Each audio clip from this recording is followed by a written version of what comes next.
You guys want to know how great Pillman is? You guys know how great Austin is, right? Bro, Austin literally made me watch Pillman's first promo in ECW. Nice. Austin made me watch this promo. And guys, you go back and watch that promo, and then you're going to tell me you're not going to ask yourself the question, what happened? Yeah.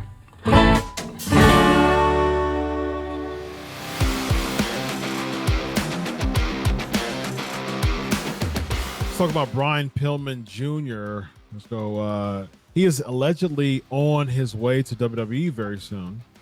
Vince, did you work with Brian Pillman Sr. at all? Yeah, I did. Yeah. Okay. Of course, you worked Attitude Era.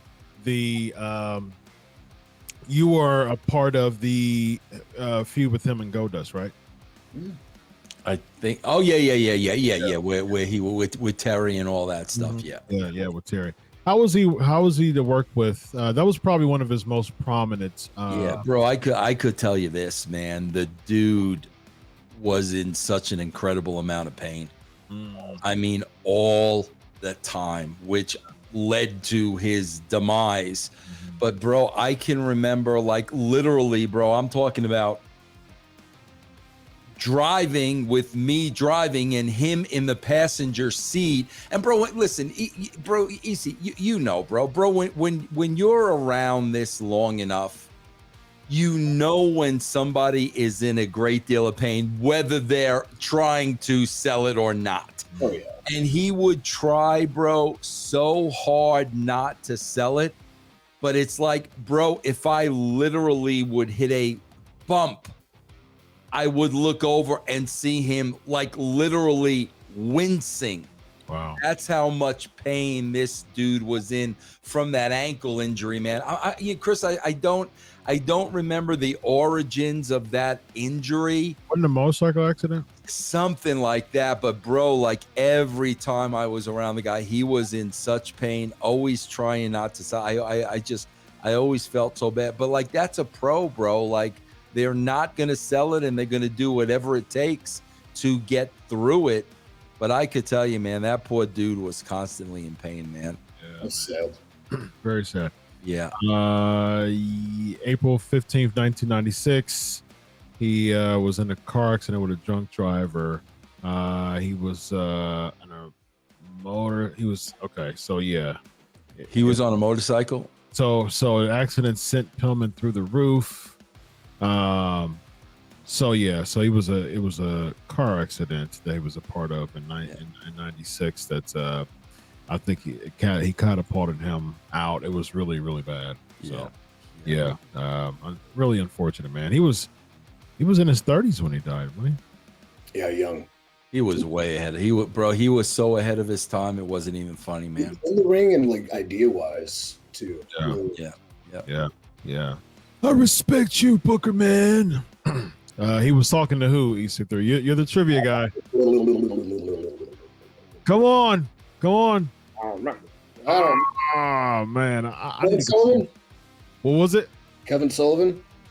Correct. Very nice. Yes, he had a shoot thing with Kevin Sullivan. He it was a match with him in WCW, I believe, and that's when he said, I respect you, Booker man. And he was his ECW days, man, were just talk about shooter, loose cannon. And your thoughts on this, Vince. You know, there's a lot of people who went through ECW that really had an opportunity to strip away the wrestler residue of being a gimmick. And then they really got a chance to really express themselves and really get into the realness of themselves and translate it on TV.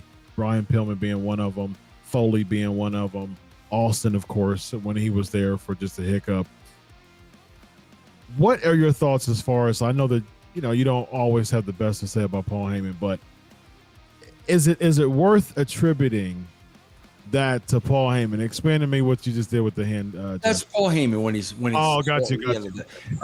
No, bro, no doubt. He gave him the freedom. He gave him the freedom of speech, bro. I swear to God, you guys want to know how great Pillman is? You guys know how great Austin is, right?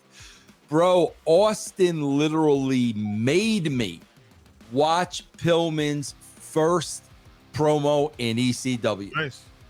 Austin made me watch this promo. And guys, you go back and watch that promo, and then you're gonna tell me you're not gonna ask yourself the question, what happened? Yeah. Phenomenal. Yeah, no, bro. Gabe, take none away from Paulie. He gave them the freedom to go out and be themselves, bro. I'm never take that away from them. Peace. Yeah, I mean, I was a huge fan of Ohio Pillman, of his work. Like, I didn't know it as a kid until I kind of grew into learning about the business and things like that, and seeing, the WCW matches and how young he was, and fluid and agile. And I loved little, leopard print kind of trunks, kind of inspired a once named Derek Bateman at one point. So, yeah, I need to watch this promo again because I don't recall it. So I'm going to seek that out immediately. Okay, so I do see a motorcycle. Okay. So, a motorcycle accident happened shortly after signing with the WWF would destroy his ankle and take away the majority of his wrestling ability. Okay, so I was right. Yep, that was it. Yep, that was right. He was able to compensate this by going full blown in his loose cannon persona.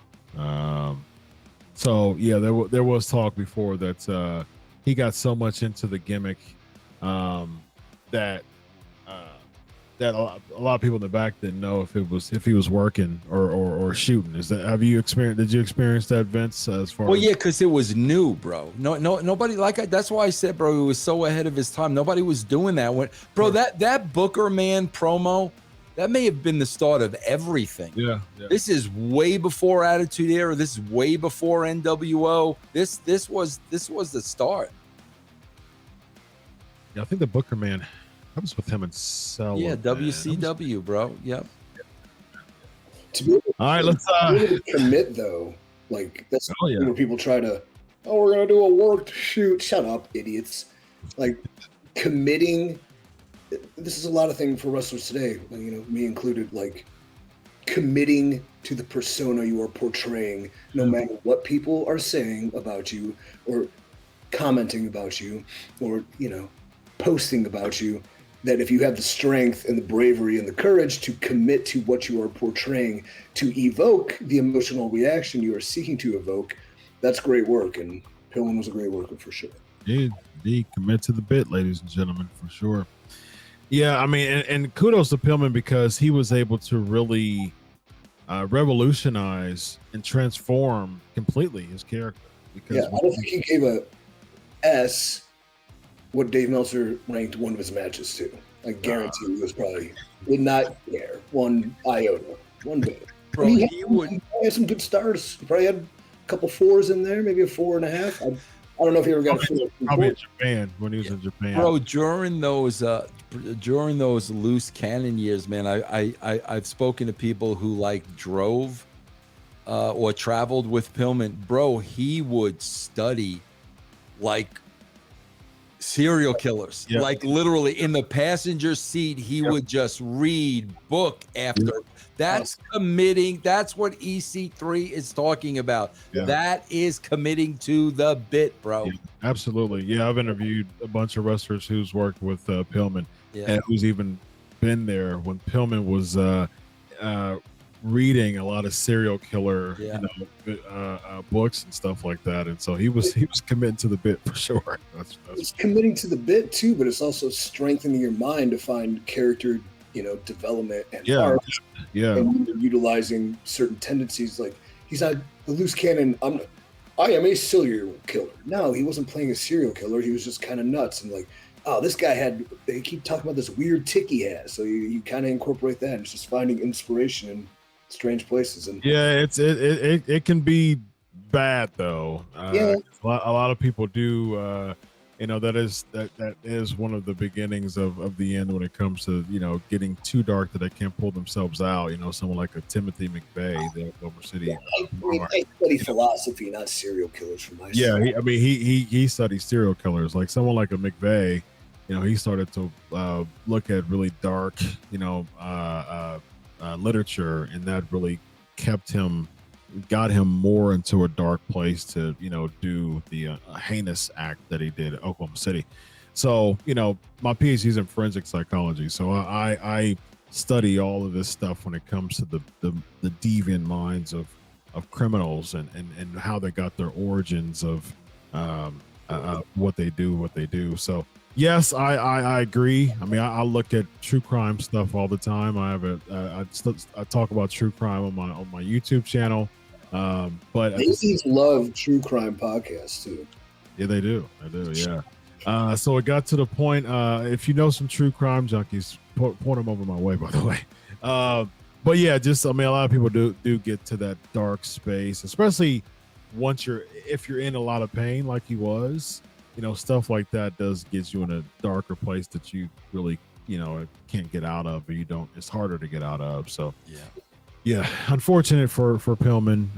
His mind and his actions became darker and darker too. So, but at the same time, in the 35 years of living, he made such a huge impression. And best wishes for Brian Pillman Jr. Yeah. Did you ever work with Junior East? Yeah, a couple times on indies and things like that. Okay. How was he? I like him, but he has a very eccentric personality that he should be requiring to hone in if he's going to get through that system. Centered in what way?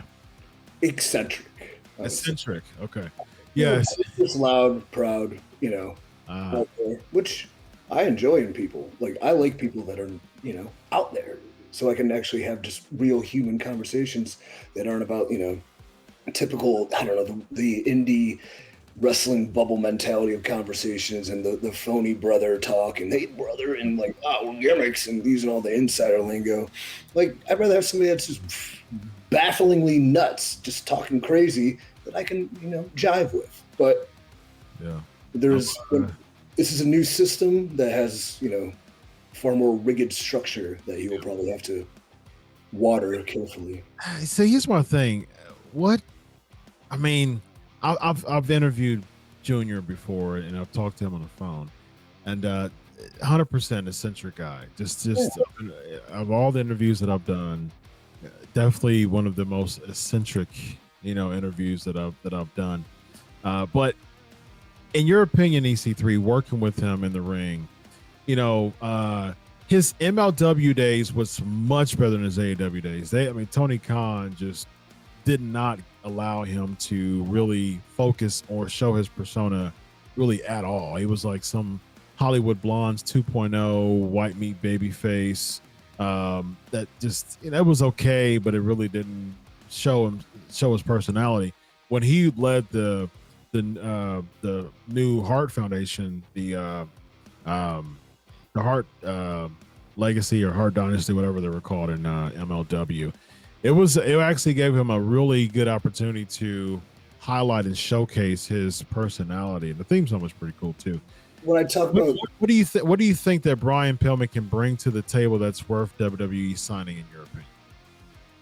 When I talk about eccentric personality too, don't lose that, especially when that red light's on, to conform to a system. I think what he can bring is he can rock the boat a little bit. He can put a camera on him, and whether you like him or not, like, he commands a presence because he's a personality and he's out there. So not toning it down to the sense where it's required for the business. But I mean, when you're on camera, I think a lot of people fear what I say a lot is being who they truly are. And I don't think he fears that. Vince, yeah. So Vince, a lot of times it's said by wrestling fans and producers in the back that try to become your own character, and a lot of times it's difficult to be under the shadows of your old man, so do your best to do something completely different to break away. I'm not the best. Like, I don't necessarily believe that. I mean, I think Goldust did a really good job. I think Dustin did a really good job with Goldust to break away from Dusty. But you also have someone like a Michael McGillicutty, right? Like a Joe Hennig. That was a horrible idea for him to break away in that sense, because it made his character, it made his legacy and his career much worse, honestly. And Joe's a friend and like super talented, but like he's not Mr. Perfect. But he's not Michael McGillicutty either. You know what I mean? Like, it's just nobody's Mike McGillicutty. That was a rib, because his dad was such a ribber that they decided to punish his son for the ribs. Really?